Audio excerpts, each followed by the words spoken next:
지금이 사순절 거의 마지막 가는 주간입니다. 사순절이란 부활절 전 주일 6일을 빼고 40일을 계산합니다. 그러면 46일이 되겠습니다. 금년에는 3월 5일부터 4월 19일까지가 사순절 기간이라고 봅니다. 이 기간에는 자신의 죄를 대신하기 위해서 이 땅 위에 오셔서 십자가에서 고난당하신 예수님의 고난과 죽음을 묵상하면서 회개를 통하여 자신의 신앙 성장과 영적 훈련을 가지는 시기가 사순절 기간에 성도가 해야 할 자세입니다. 그래서 오늘 말씀의 제목을 은혜를 아는 자 혹은 은혜를 알자, 이런 말씀으로 말씀을 드리고자 합니다. 오늘 본문 말씀에 비싼 향유를 주님께 아낌없이 부어드린 마리아와 그것을 왜 허비하느냐, 가난한 사람들에게 팔아서 나누어 주었으면 더 낫겠다고 말하는 가룟 유다, 여기에 무엇이 이런 차이를 만들어냈습니까? 한 사람은 300데나리온이나 되는 비싼 향유를 조금도 아까운 마음 없이 주님께 다 부어드렸는데, 또 한 사람은 이 비싼 것을 왜 여기에 부어서 허비하느냐, 왜 이런 차이를 보일 수 있었느냐? 은혜를 알고 모르고의 차이였다고 말씀드릴 수 있습니다. 오늘 내용을 자세히 살펴 말씀을 드리면 요한복음 11장 1절부터 올라가서 베단이라는 동네에 나사로라는 오라비와 마르다, 마리아, 이렇게 3남매가 살고 있었습니다. 그런데 어느 날 오라비 나사로가 병이 들었습니다. 그래서 누이 동생인 마르다와 마리아가 예수님에게 사람을 보냈습니다. 주여, 보시옵소서, 사랑하는 자가 병들었나이다. 오셔서 고쳐달라는 그런 요청이었습니다. 그런데 예수님은 그 말씀을 듣고 이는 죽을 병이 아니다, 하나님의 영광을 위함이다, 그러시면서 바로 가시지 않고 이틀 더 그곳에서 전도하고 머무시더니 마침내 이제 유대로 가자, 내 친구 나사로가 잠들었다, 내가 깨우러 가노라, 그렇게 말씀하시니까 제자들이 잠들었으면 깨우면 되지요 뭐, 이렇게 가볍게 생각합니다. 그래서 예수님께서 나사로가 죽었느니라 그렇게 말씀하고 제자들과 함께 베다니에 왔습니다. 베다니에 도착할 때는 벌써 나사로가 죽은 지 나흘이나 됐어요. 이미 장례를 치러서 무덤 속에 들어간 지 후에였습니다. 예수님 오신다는 소식을 듣고 나사로의 바로 아래 동생, 여동생 마르다는 쫓아 달려나와 예수님을 맞이하는데, 또 그 동생 마리아는 집에 앉아서 나오지도 않고 있었어요. 마르다가 예수님 만나서 주께서 여기 계셨다면 내 오라비가 죽지 않았을 것을, 그러면서 이제라도 어떻게 하실 수 있으면 하시면 될 것입니다, 이렇게 안타까이 말할 때 예수님께서는 네 오라비가 다시 살리라. 그러니까 마르다가 하는 말이, 물론 부활 때야 다시 살겠지요 뭐. 그때 예수님은 내가 바로 부활이요 생명이니 나를 믿는 자는 죽어도 살겠고 무릇 살아서 나를 믿는 자는 영원히 죽지 아니하리라. 이런 진리의 말씀을 해 주셨습니다. 마르다가 안으로 들어가서 나오지 않고 있는 마리아에게 선생님께서 너를 부르신다. 그러니까 마침내 집에서 나오는 마리아가 쫓아 나오더니 예수님 발 앞에 다 엎부러지면서 주께서 여기 계셨다면 내 오라비가 죽지 아니하였겠나이다. 그 집에는 부모가 없습니다. 오라비와 두 여동생 3남매만 살고 있습니다. 바로 그 오라비 나사로는 오라비이면서 대신 아버지 역할을 하는 그런 가정의 기둥이었습니다. 그래서 마리아는 그 앞에 엎드려 그 말하고 슬픔을 같이 하기 위해서 모여온 사람들과 함께 막 주님 앞에 울었어요. 그 모든 사람들이 우는 모습을 보신 예수님께서도 함께 우셨다고 그렇게 말씀합니다. 그 모습을 보던 동리 사람들이 소경도 고친 이 능력 많으신 예수님께서 죽은 사람은 살릴 수 없을까? 이렇게 수군거립니다. 그때 예수님께서는 나사로가 묻혀있는 무덤으로 가자. 따라가는 동생들은 그 앞에서 울고 싶어서 가시는가 보다 하고 다 따라갔어요.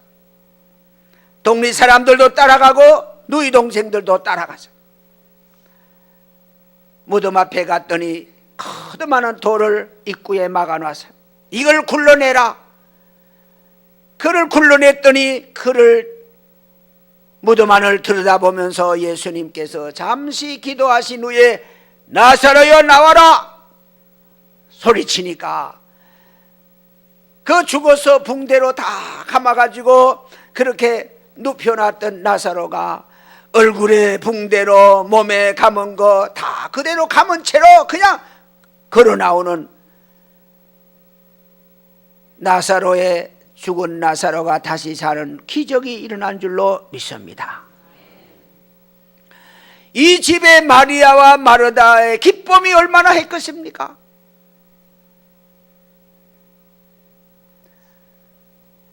이 소식을 들은 예루살렘 공회가 모여서 이를 어떻게 할 것인가?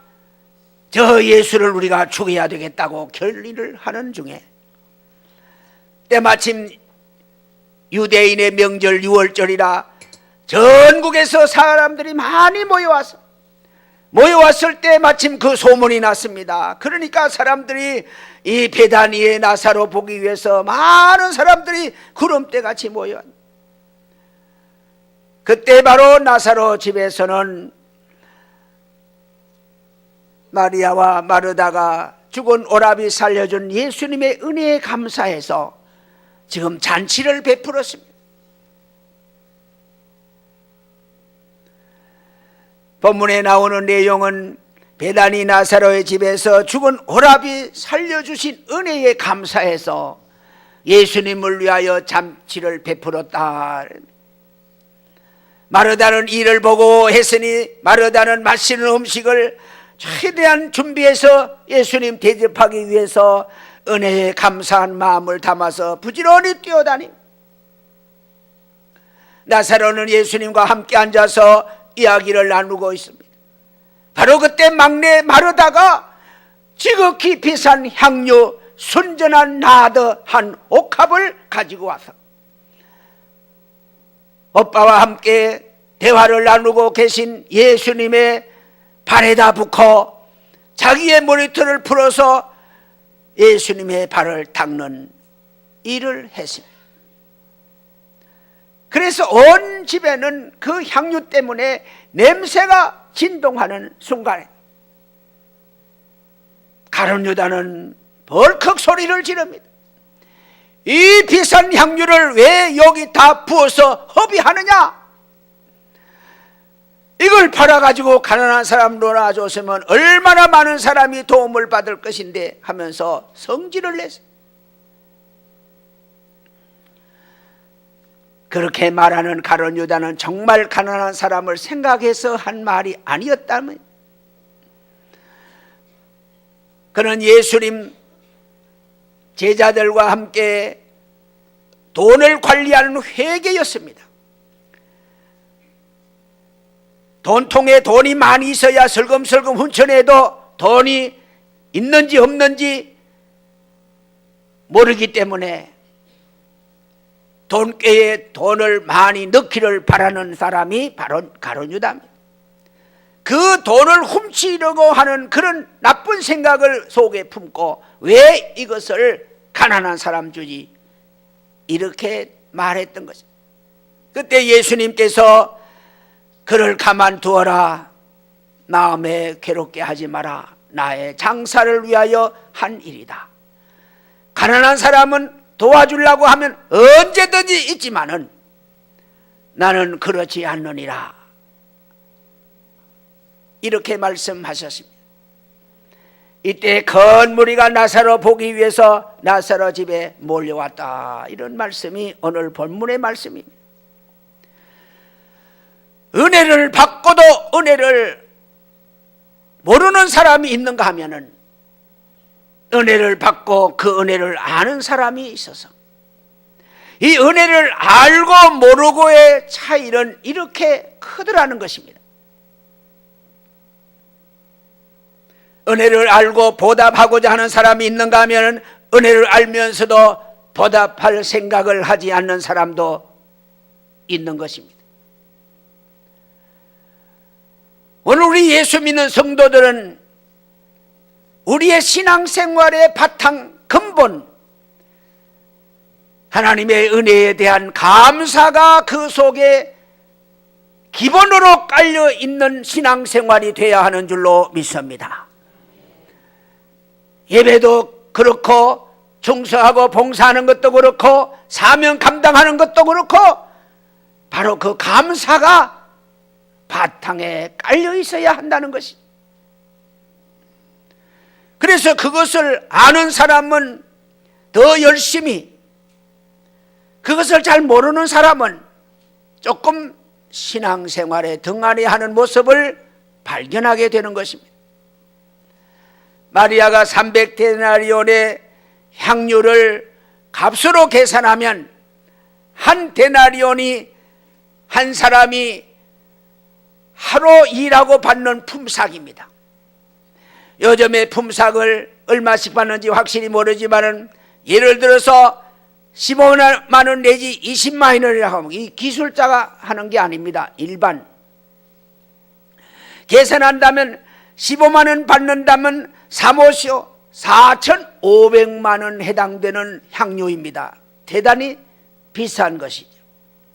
만약에 하루에 2,000원, 20만 원 받는다면 2, 3, 6, 6천만 원 해당되는 값입니다. 이걸 예수님 앞에 발에다 다 부었어. 조금만 붓고 남겨놨다가 또 다른 때 쓸 수 있는 게 아닙니다. 한 번 깨트리면 이거는 다 써야 하는 것입니다. 그때 마리아의 심정은 이것이 300데나리온이 아니라 3,000데나리온이었다 하더라도 예수님 앞에 아마 부어드렸을 것입니다. 오빠를 살려준 은혜에 뭘로 비교할 수 있겠습니까?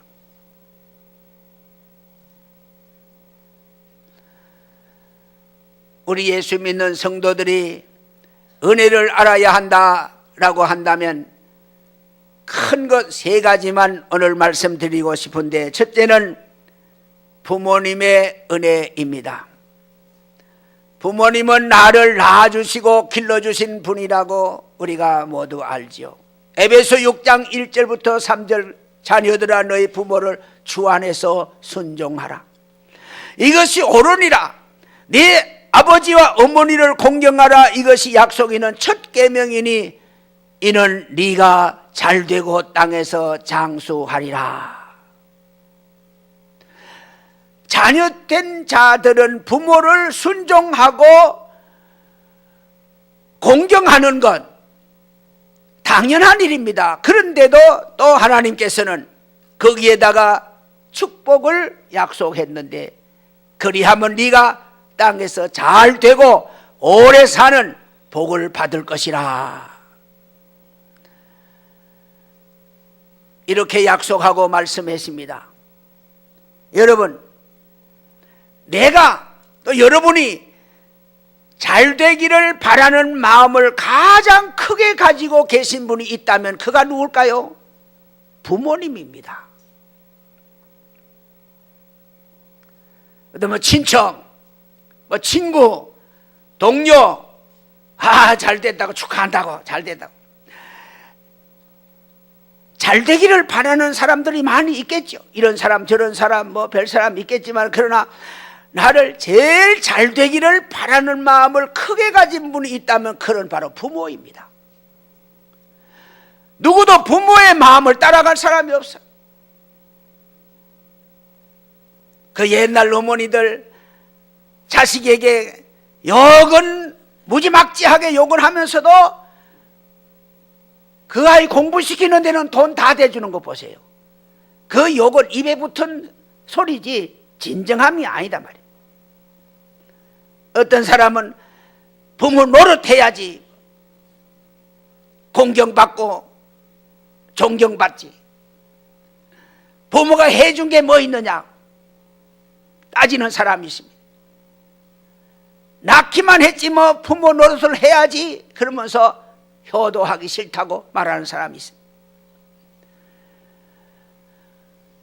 이런 거 다 놓고도 잘해주고 못해주고 부모 노릇 했고 못했고 그런 거 다 따지지 말고 내가 제일 잘 되기를 바라는 마음을 가진 분이 있다면 제일 많이 가진 분이 바로 우리 부모님이라는 사실, 이거는 변함이 없는 확실한 것입니다.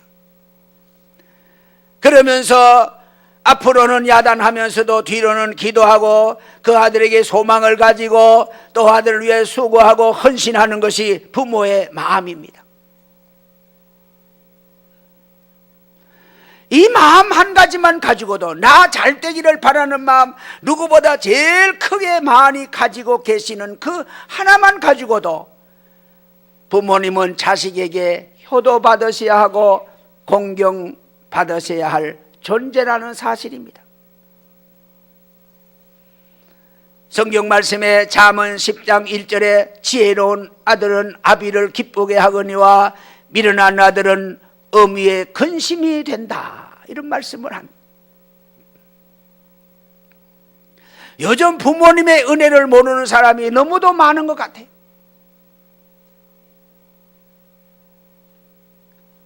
그 모르니까 부모님을 구타했다 뭐 이런 신문에도 나고 심지어는 부모님을 살해했다.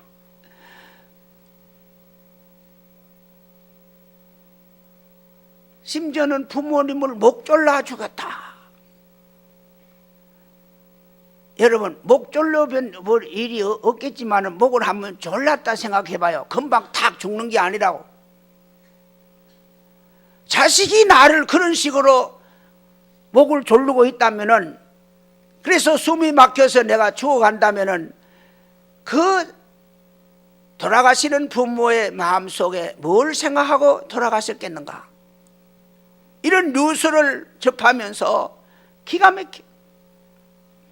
그래서 성경 말씀은 출애굽기 21장 17절에 부모를 멸시하는 자는 반드시 죽이라 그래, 죽이라. 레위기 20장 9절에는 부모를 저주하고 때리는 자는 반드시 죽일지라.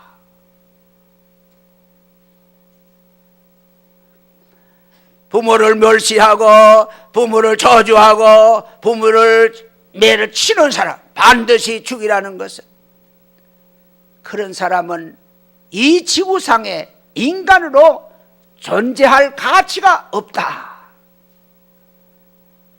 그래서 아이들 문자로 지구를 떠나가라. 바로 그런 거 아닙니까? 부모의 은혜를 모르는 사람은 누구의 은혜도 알 수 없는 사람입니다. 모르는 사람입니다. 세상의 사람들은 다 서로 얽혀서 서로 은혜를 생각하면서 마음에 고마움을 가지고 살아야 그 세상 살맛이 나는 거죠.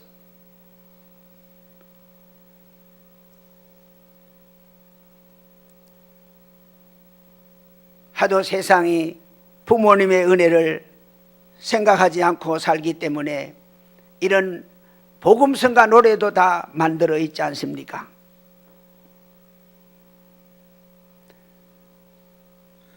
부모님의 근혜는 하늘보다 높금 많은 청년 남녀 많은 중에 효자 효부 귀할세라 시집가는 새아씨는 시부모를 싫어하고 장가가는 아들들은 살림나기 일심이라 제 자식의 오줌똥은 손으로도 주무르며 늙은 부모 가래치면 비위상해 밥 못 먹고 과자 봉지 들고 와서 아이 손에 쥐어주며 부모 위해 고기 한 건 사올 줄을 모른다네. 개가 아파 누우면은 동물병원 찾아가며 늙은 부모 병들어도 예사로이 생각하네. 열아들을 낳은 부모 하나같이 길렀건만 열 형제가 어이하여 한 부모를 못 섬기나. 여러분, 누가 농담으로 만든 말인지 모르지만 아파트 이름이 왜 이렇게 어렵냐? 왜 쉽게 짓지 않고 어렵게 짓냐? 늙은 부모 이사가서 뭐 찾아오라고 그랬다지요. 만든 말이겠지만은 왜 이런 말을 왜 만듭니까? 한동안 제주도에는 골칫거리, 제주도 놀러가자 그래서 좋아서 그냥 놀러갔더니 아들 며느리가 어디 가버린지 없어져 버렸어. 그래서 제주도에 보내버렸어. 그래가지고 제주도에서는 각 지방자치단체에서 동네마다 그런 어른들 모아가지고 버린 걸 알기 때문에 자식들 전화번호가 몇 번이냐 그래도 모른다 그랬는데 알면서도 버렸다는 걸 알기 때문에 그 부모의 심정이 어떠 하겠습니까? 우리 예수 믿는 사람은 부모에게 효도해야 할 줄로 믿습니다. 복 받기를 바라십니까? 부모에게 효도하시기를 바랍니다.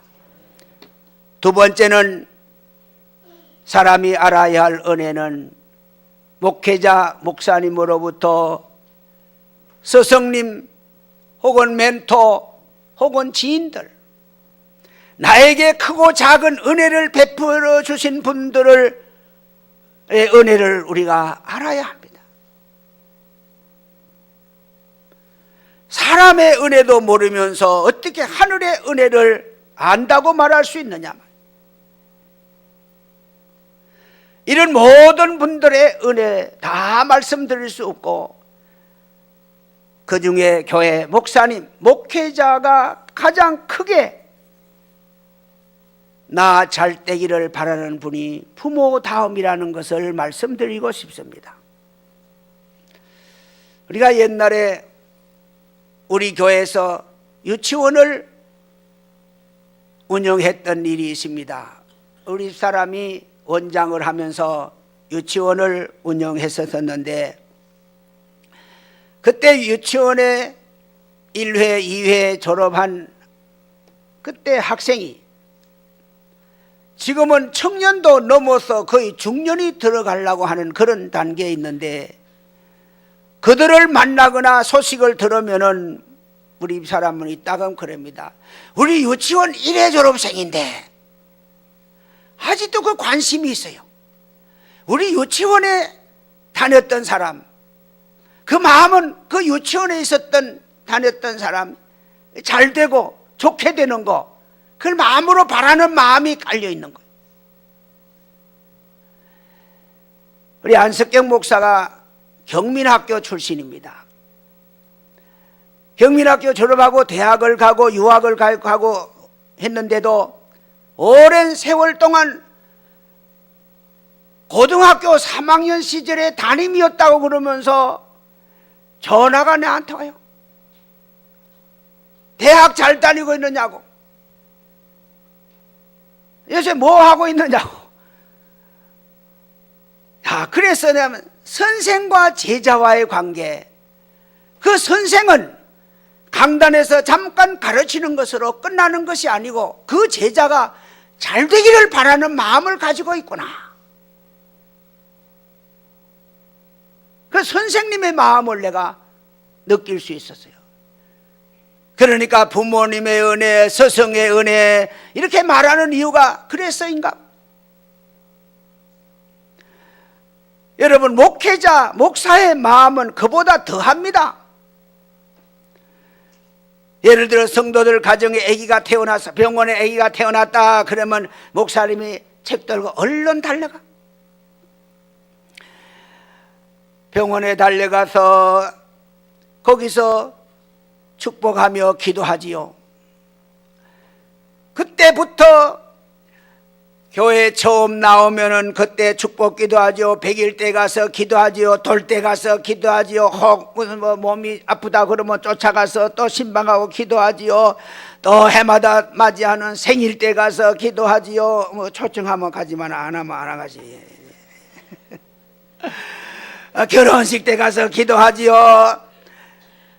무슨 일이 있을 때마다 목사가 달려가서 그냥 기도가 잘 되라고 하는 거야. 잘 되라고.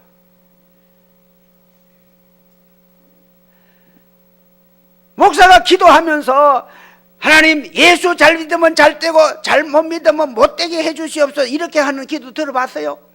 그냥 예수 잘 못 믿어도 어떻게든 잘 되게 해달라고, 그냥 잘 되게 해달라고 기도. 아마 그러면 그거냐 목사님은 의무가 아닙니까? 이렇게 말할지 몰라도 이 교인 잘 되기를 바라는 그 마음은 목사의 진심의 마음입니다. 이게 목회자의 마음이에요. 이 마음이 없으면 목회 못합니다. 목회자의 자격도 없는 거예요. 진심을 마음을 가지고 축복하는 기도의 마음이 마음속에 없다면 이는 목회자가 아니에요. 그런데도 중간에 예를 들어 한참 같이 신앙생활 하다가 무슨 일이 있어가지고 다른 데로 가, 다른 교회로 가, 다른 교회.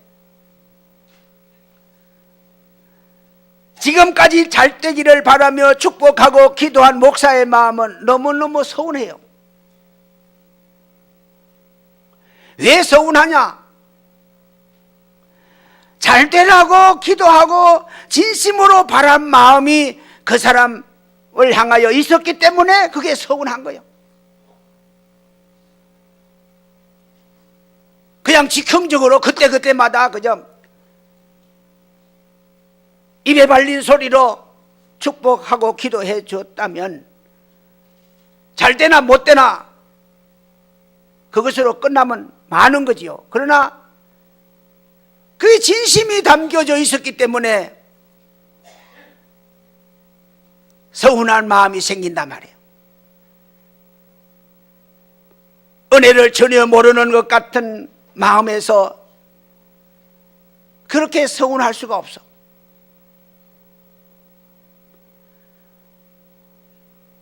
혹시나 서운할 거 없습니다. 우리 교회에 있을 때만 잘 되라고 축복하면 그만이지 뭐 간 다음에야 이렇게 생각할 수 있을지 모르지만은 잘 되기를 바라는 마음을 진심으로 담아서 축복하고 기도했기 때문에 그 마음은 그때로 끝나는 게 아닙니다. 계속 이어지는 거예요.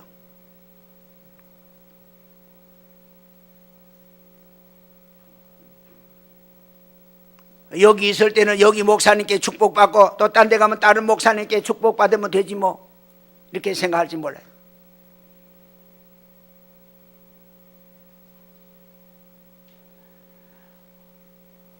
다른 곳에 가서 이제부터 새로 축복 기도를 받기를 시작했다 하는 거하고 지금까지 받아온 거하고 앞으로 계속 받는 거하고 보태서 어느 것이 더 크고 많아요? 지금까지는 없어져 버리고 이제부터 받는 것을 새로 시작하는 거하고 과거에 받은 거하고 앞으로 받을 거하고 한데 묶은 거하고 비교하면 새로 시작하는 것이 훨씬 분량이 적을 것입니다. 그래서 하나님의 종들의 심령은 데살로니가전서 5장 12절에 형제들아 우리가 너희에게 권하니 너희 가운데서 수고하고 주 안에서 너희를 다스리며 권하는 자들을 너희가 알고 우리들 가운데서 수고하고 우리를 다스리며 우리를 권면하는 분이 누굽니까? 주의 종들입니다. 목사님들입니다. 그를 너희가 알고 그랬습니다. 알아줘라. 그의 수고를 그의 은혜를 알아라 그런 말입니다. 다른 성경에는 알고라는 말을 뭐라고 번역했냐면 가치 있게 생각하시오, 달리 보세요, 존경하세요, 감사하세요 이렇게 번역했어요. 알고라는 말을. 그래서 데살로니가전서 5장 13절에는 저의 역사로 말미암아 사랑 안에서 가장 귀히 여겨라. 그러면서 바울 사도는 그를 천사처럼 그래도 예수님처럼 영접하고 그에게 순종하고 복종해라 이렇게 가르쳤어요. 요즘 대신방 기간 중인데 신방 가서 소원 헌금을 이렇게 올린 걸 읽어보면은 어떤 분들은요 그 소원을 자기들의 소원은 간단하게 써서 근데 거기다가 목사님에 대하여 그냥 거의 다 써서 봉투에 그 읽어보면 목사님 건강하시고 뭐 신방 잘하시고 뭐 목사님에 대한 얘기만 다 써놔서 그걸 보면서 미안하기도 하고 송구스럽기도 하고 자기들 소원은 하나도 없고 목사에 대한 소원만 있구나. 그래서 목사가 건강해서 지금 월요일부터 토요일까지 제가 그냥 계속 신방합니다. 날마다 신방합니다. 그런데도 건강하게 신방을 잘할 수 있는 것은 내 건강 관리 잘해서 그런 게 아니라 이분들의 그 간절한 기도 때문이구나 이걸 느끼고 깨닫게 되더란 말이에요.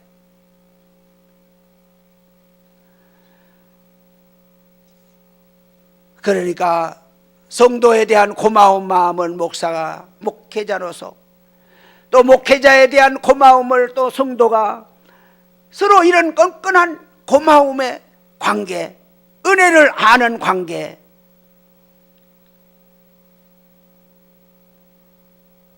이게 정말 한 교회 교인으로서 목사로서의 관계 아니겠습니까? 복음성가에 이런 찬양이 있습니다. 목자는 어린 양의 그 소리 알고 참다운 목자 음성 양이 알도다. 목자는 양의 음성을 알고 참다운 목자의 음성은 양이 알아서 서로가 그 은혜를 아는 그 관계, 이게 진정한 교회 목사와 교인과의 관계라고 생각합니다. 우리 교회가 그런 교회 될 수 있기를 주님의 이름으로 축복합니다. 세 번째, 예수님의 은혜입니다. 요한복음 3장 16절, 하나님이 세상을 이처럼 사랑하사 독생자를 주셨으니 이는 저를 믿는 자마다 멸망치 않고 영생을 얻게 하려 하십니다. 그리하여 하나님께서 사랑하는 독생자 예수님을 하늘의 아름다운 보좌를 벌어두시고 사람 몸 입으시고 도성인신하시어서 저 유대 땅 베들레헴에 아기 예수로 탄생하시게 된 것입니다.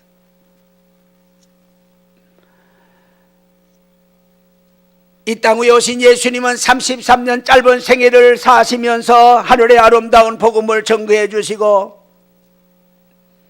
병든 사람을 고쳐주시고 가난하고 소외된 사람의 친구가 되어주신 우리 예수님, 마지막에는 나와 여러분의 허물과 죄를 대신하여 십자가에 못 박혀 엘리 엘리 라마 사박다니, 하나님 어찌하여 나를 버리십니까 호소하면서 우리를 대신하여 십자가에서 피 흘려 죽어주신 우리 구주 예수님, 우리에게 하늘의 영원한 소망을 주기 위해서 죽은 지 사흘 만에 무덤 문을 열고 다시 부활 성천하시어 지금도 하늘 보좌 위에 변에 앉아 계시며 우리를 위해서 기도하고 계시는 우리 예수님,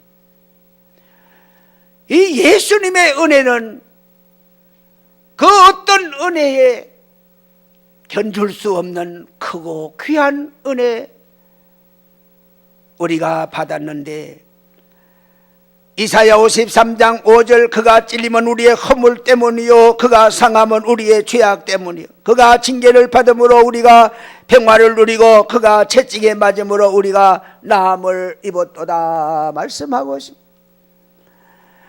우리가 당해야 할 그 십자가의 고난을 우리 예수님이 대신 당하셨습니다.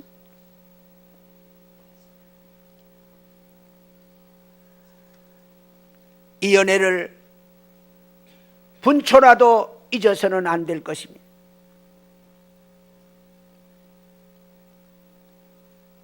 복음성가에 보면 이런 주님의 빚진 자라는 노래 3절에 평생 갚아도 빚진 자 되어 주님의 빚진 자 되어